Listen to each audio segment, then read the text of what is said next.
Ya empezamos besándonos, marcando pues con un rito, sellando nuestra amistad con una manera especial, que son palabras, que son gestos, ritos que nos dicen. De hecho, después de oírla, no sé si lo que me toca es morirme, porque era un panegírico más que una presentación, ¿no? Como epitafio lo podéis poner mañana cuando me entierren.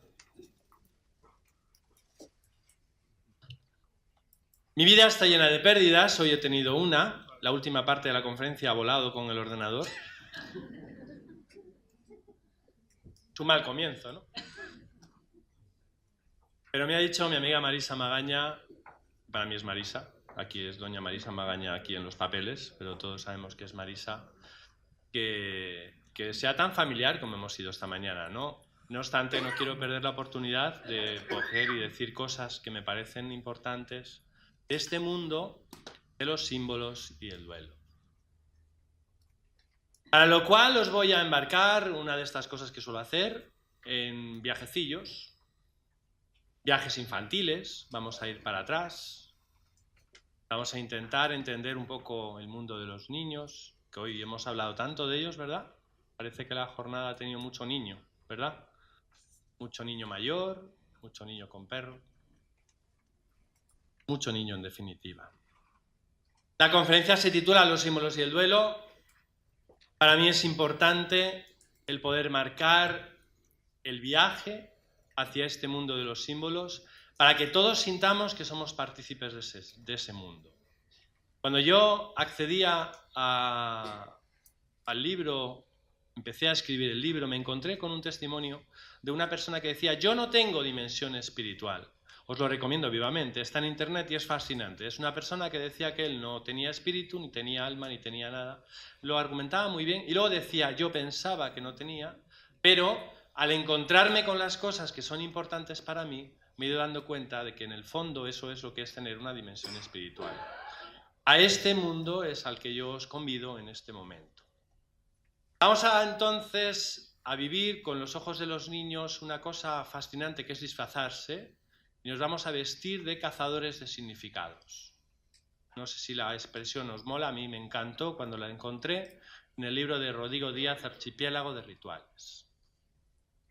Bien, la conferencia va a partir de un cierto esquema y luego me iré separando de él como es notorio en mí. O tal vez tenga un esquema y nunca llegue a él. El esquema sería el siguiente, ¿no? Las preguntas de los niños va a ser nuestro punto de partida. Y solamente 2 preguntas de los niños. Las 2 que yo estoy escuchando más en este momento de mi vida, en el que la niña tiene 3 años, y normalmente pregunta: ¿qué hace la señora, papá? Cuando no te pregunta: ¿qué haces, papá? Y cuando ya le has contestado y dice: ¿y por qué lo haces? 2 preguntas impertinentes, si caben, importantes, ¿no? De estas que a los adultos nos vuelven científicos y a los niños les hace pasarlo bomba, manteniéndonos en vilo durante un buen rato. A esto vamos a entrar. Cazadores de significados, porque vamos a estar un rato armados con lo que sería un disfraz de cazador. Buenos ojos, buenos oídos y 2 armas esenciales. Van a ser el recuerdo y la pregunta. A través de ello llegaremos a lo que es el mundo de los símbolos y de los ritos. No hemos querido llamarlo los ritos y el duelo, como sería el libro, porque sería he venido a hablar de mi libro, que es lo que decía Umbral, ¿verdad? En este caso hemos querido llamarlo los símbolos y el duelo, quizá para no ser equívocos. Sin embargo, tengo que deciros, los ritos están en todas nuestras vidas y quizá es menos equívoco de lo que parece, como luego os intentaré ayudar a comprender. En fin, desembarcaremos por el papel de los símbolos en nuestras vidas. ¿Esto se le acabó la pila o no? El papel de los símbolos en nuestras vidas. Y durante todo el tiempo, es decir, como no voy a llegar ahí, porque yo lo sé y me conozco, porque ya llevo mucho rato y no he empezado, como no voy a llegar ahí, durante todo el rato voy a ir, cuando hable de símbolos voy a ir atravesando el duelo. Vamos a ir pensando en cosas que hacemos y en el duelo. Pero tendré que decir una sola palabra o alguna palabra sobre qué pasa con los símbolos cuando las personas perdemos a alguien especial o algo significativo. Y finalmente querré hacer una conclusión desde lo ritual. ¿Te puedo hacer una pregunta, papá? No. Tus preguntas siempre traen problemas. Ya las conozco. Bueno, vale. No sé si la viñeta la conocéis, pero luego el padre se despierta por la noche para decirle qué querías preguntar, porque el niño ya le ha suscitado la curiosidad necesaria. Un día cualquiera con un niño, con la mía, evoca eso. Un padre que está comiendo gominolas a escondidas, porque tienes que hacerlo a escondidas, ¿verdad? Y la niña que te detecta y te dice, ¿qué haces, papá? Y el ¿qué haces? Te desnuda, claro. Te desnuda. Y la peor es la de después. ¿Y por qué lo haces? Los niños no preguntan por saber. Esto es un descubrimiento que yo estoy llegando. Lo hacen para putear. Sirven sus preguntas para jugar al mismo tiempo que aprenden. Luego quizá podamos entender por qué he decidido empezar por aquí. Os lo digo, os lo adelanto. Hay un pequeño libro de Erikson del año 77 que se llama Toys and Reasons, juguetes y razones. Estadios de la ritualización de la experiencia. Es el pequeño libro en el que Erikson te abre el mundo de dónde surge para él nuestras conductas de ritual. Una cosa apasionante que luego recorreremos. Os lo adelanto simplemente para que no os perdáis. ¿Por qué empieza por las preguntas de los niños? ¿Porque tiene una hija? En parte sí. Pero no son preguntas científicas. Son preguntas que buscan otra cosa. Buscan encontrar un sentido. Hay un texto de Leonardo Boff, cuando habla de la montaña, que evoca muy bien esto. Coge él y dice, me hallo ante una montaña, puedo describir la montaña, su historia milenaria, su composición físico-química. Con esto estoy haciendo el científico lo que haríamos los adultos con un niño que nos pregunta ¿y por qué? ¿Y qué haces? ¿Y por qué? Pero más allá de esta dimensión que es verdadera, existe otra. La montaña me evoca, y ya es un lenguaje distinto, la grandeza, la majestad, lo imponente, la solidez. Hago un parón. Cuando una persona a alguien significativo le evoca algo, estamos hablando de un lenguaje que ya no es científico, que va a ser un lenguaje que nos va a llevar al mundo de los símbolos. Cierro y luego sigo. La roca está al servicio de la solidez, de lo imponente, de la majestad. Por tanto, se hace símbolo de estos valores y los evoca.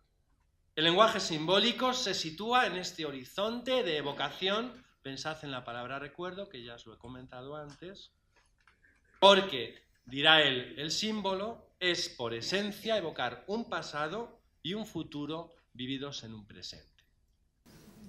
Porque los adultos les señalamos al final, a tanta inquietud, les señalamos el camino de la razón y de lo racional. El mundo de los símbolos va más allá de allá. No vamos a hablar entonces tanto de lo razón o de la razonable. Por tanto, el dolor no va a ser un dolor racional. Cuando duelen los símbolos, cuando duele lo profundo, va a ser un dolor espiritual y por tanto muy hondo. Toca lo más profundo de lo que somos nosotros y eso que vamos a intentar ver ahora, cuando encontremos lo que son los ritos en nuestras propias vidas.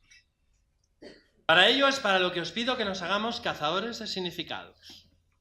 Comprando la expresión que la tomé, ya he dicho, de Rodrigo Díaz, de Archipiélago de Rituales, una expresión que luego la encontramos en varios sitios. Hay una clase de secundaria que se ha puesto a trabajar filosofía desde el ser cazadores de significados. Hay un grupo de un colegio que están trabajando estas cosas, intentando discernir los símbolos que hay en los cementerios. En todo caso, es para evocar que tenemos algo más que lo que se ve, que somos más que carne con ojos, que tenemos una dimensión profunda porque tenemos significados, cosas que son importantes para nosotros. Esta es la propuesta que tengo para este rato de charla compartida. Siendo cazadores de significados, ya os he dicho cuál sería el disfraz. Vamos a ponernos ese disfraz. Ojos agudos de cazador para empezar. ¿Dónde aprende uno los ojos agudos del cazador? En el juego del Veo Veo. No sé si alguna vez habéis jugado al juego del Veo Veo, pero ahora os voy a narrar el juego del Veo Veo para mí. Yo no sé cuánta es la distancia real de Jerez a Lebrija.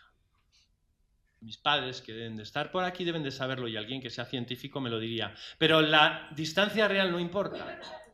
Lo que importa es que con el 850 de mi padre era un siglo. Un siglo de intentar llegar a casa de las tías, que, dicho sea de paso, de pequeño te importaban un bledo, pero menos mal que te daban una merendola, un poquito, yo no me acuerdo si ya esto, porque a veces los símbolos te los inventas, pero si me daban un poquito de vino dulce o algo así, y era como una especie de motivación. Pero el camino hacia allá estaba transido del Veo Veo, que era el juego que nos permitía pasar todas las curvas y todo el follón y todos los baches del tiempo de aquellas carreteras, y ahora sería increíble comprenderlo.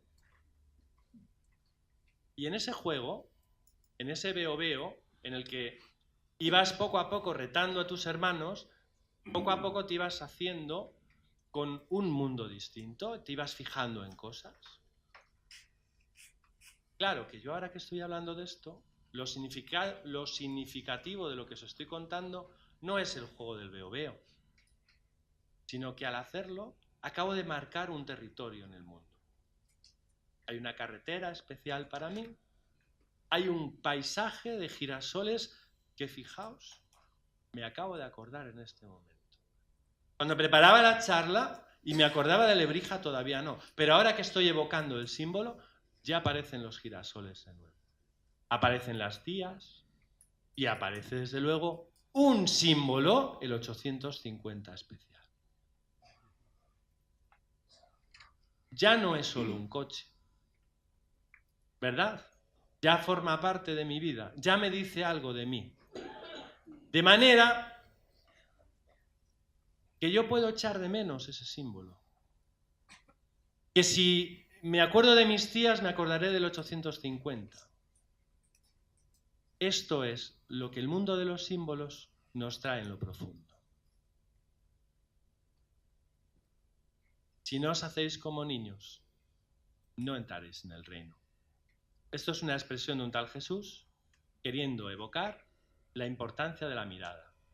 La importancia de una buena mirada que a lo mejor parte precisamente de encontrarte con lo que estábamos aprendiendo en ese momento, y es que el mundo era distinto para nosotros desde ese momento. Ya, para mí, las carreteras no son iguales, pero además es un símbolo compartido, porque varias personas de aquí entendéis lo que significa una carretera de la que pasas horas y horas con un cochecito, ¿a que sí? Por tanto, ya estamos compartiendo el mismo símbolo. En este juego del Veo Veo hemos aprendido un significado. Y en el Oigo Oigo, pues el Oigo Oigo es el juego de Rafael Acarrá. Si fuera... ¿Os acordáis de este juego? Es un juego en el que tú vas poniendo a las personas distintas imágenes. También sirven para evocar. Si fuera un animal, ¿qué animal sería? Si fuera un torbellino, ¿cómo sería? Si fuera un color... Y es un juego que pone en juego, valga la redundancia, lo que es simbólico en nosotros. Por tanto, la imagen de cazar significados es la imagen que nosotros accedemos cuando vivimos el mundo de los símbolos. ¿Se trata de atrapar el mundo? ¿Se trata de iluminar la vida? ¿Se trata de cogerse el mundo? La palabra significado para mí queda evocada en la siguiente diapositiva que estamos viendo. ¿Qué veis? Veo. ¿Qué veis? ¿Veis? Paraguas, ¿sí o no? Pero hay un paraguas que es distinto, ¿sí? Hay un paraguas verde y los otros paraguas son negros. La palabra significado etimológicamente viene del latín. Signus, señal. Picus, no en la planta, ¿eh? Picar, del verbo facio, facis, feci, factum, hacer. O sea, hacer una señal. Como poner con un rotulador encima de alguien que tú eres especial para mí. En este momento, la palabra significado convierte una relación afectiva en algo muy importante para mí. Y por eso personas significativas van a ser personas con significado. Y a las personas con significado les van a venir asociadas acciones significativas, momentos significativos, de manera que papá y mamá están ahí marcados a fuego conmigo porque tienen un 850 especial que me martirizaba. Por tanto, ya hay algo especial. Si yo los pierdo, perderé algo de aquel viaje y perderé el símbolo. Pero además, si el símbolo para mí era muy importante, echaré, además de menos de echarles a ellos, ¿qué echaré de menos? Los símbolos que nos ligaban, los ritos de lo que hacíamos. No sé si me seguís o no. Es un alivio, porque lo he dicho todo sin ponerlo, ¿verdad? Señalamos con ese rotulador experiencias significativas, momentos que marcan un itinerario en el mundo que ya no es igual que otro. Ya no solamente itinerarios de caminos, de carreteras o de calles, pero también. Cuando hablamos de símbolos, estamos hablando al final de objetos concretos, de momentos y situaciones tangibles. Y qué curioso, son las que marcan el paso de lo profano que es eso a lo sagrado intensamente espiritual, que es el significado que nos habita. ¿Qué armas tenemos los cazadores de significados? La pregunta y el recuerdo. Pregunta que yo podría hacer en este momento. ¿Qué recuerdos primeros te vienen a la memoria en este momento? Captúralos. Búscalos. ¿Qué gente hay en ese recuerdo? ¿Qué objetos os ligan? ¿Y cuál es la historia que puedes contarme de esto? Vamos a dejar ahí, vamos a pasarlo a los símbolos. Esto que veis aquí es una tablilla. La tablilla de los símbolos. Etimológicamente, símbolo quiere decir aquello que es arrojado para encontrarse con. Simbalein va a querer decir esto. Los símbolos eran unas pequeñas tablillas de la hospitalidad que se le entregaban a una persona una parte y a la otra persona otra parte para que si se reunían ellos o alguien de su familia 40 o 50 años después tuvieran un recuerdo de que habían sido acogidos en el mismo sitio. Algo tan tangible como las teseras de la hospitalidad. Como veis, dos partes de un mismo objeto. ¿Que refieren a qué? A que el símbolo representa una relación entre dos personas y al mismo tiempo a esas personas. De manera que cuando yo traigo el símbolo a mi cabeza, traigo a la persona a la cabeza. Cuando yo vivo el símbolo, y yo creo que ya podemos ir viendo qué relación tiene esto con el duelo. Porque cuando hay una de las partes que no está presente en el símbolo, el dolor se intensifica, ¿no es cierto? Y entonces el símbolo empieza a perder la importancia que tenía y a veces hay que tratar de sustituirlo por otro. Parte de nuestra labor de acompañamiento quizá va a consistir en ayudar a la persona a descubrir cuáles de los símbolos puede seguir viviendo y cuáles de los símbolos le van a seguir dañando.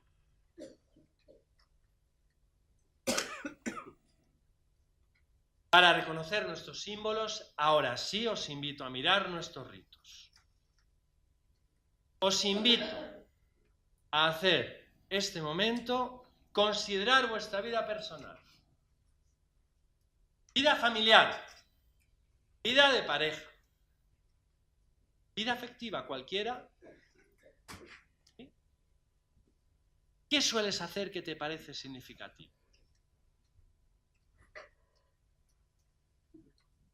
Si yo en este momento dijera, compártelo con el vecino, tu relato empezaría diciendo, pues nosotros lo que hacemos es, pues yo lo que hago es, pues mi pareja y yo lo que hacemos es. Y eso son los ritos que hacen que tengamos una relación. Por ejemplo, cuando yo llego finalmente a casa, después de tanta entrega, como dices tú, al final, ¿qué me espera? Pues me espera el rito de la niña entrando para darme las buenas noches. El rito de la bañera de la niña.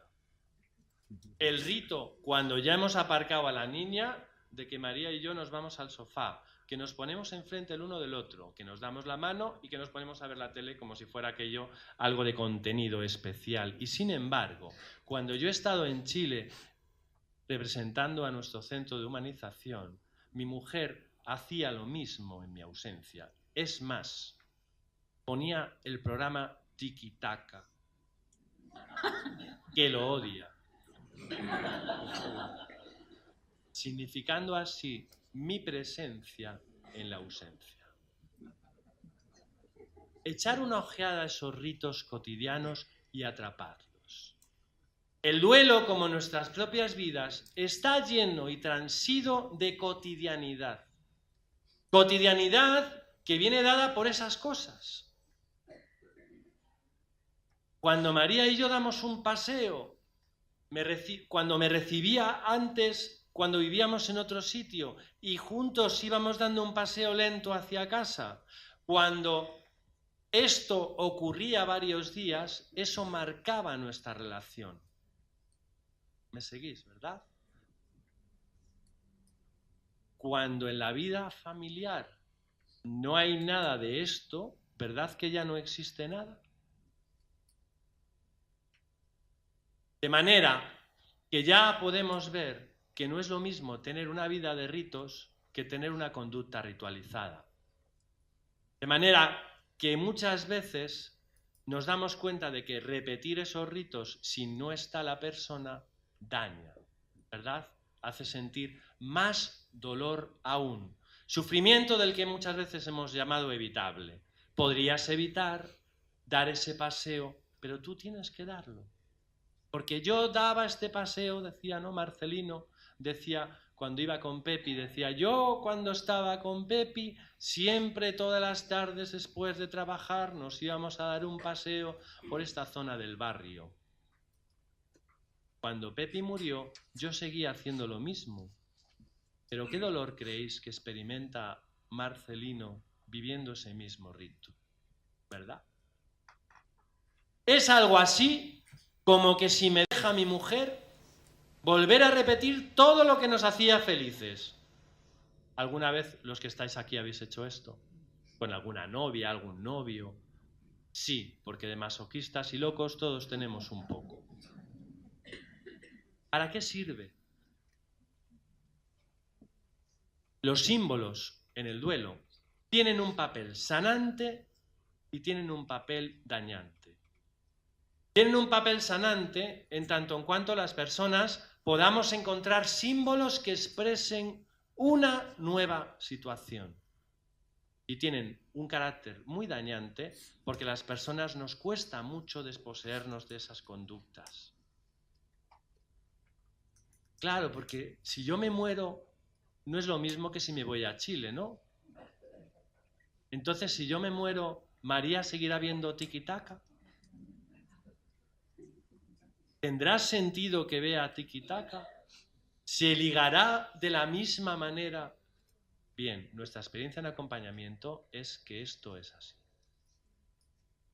Las personas se ligan a ritos que les dañan, que les cuesta mucho desposeerse. Todos lo hacemos.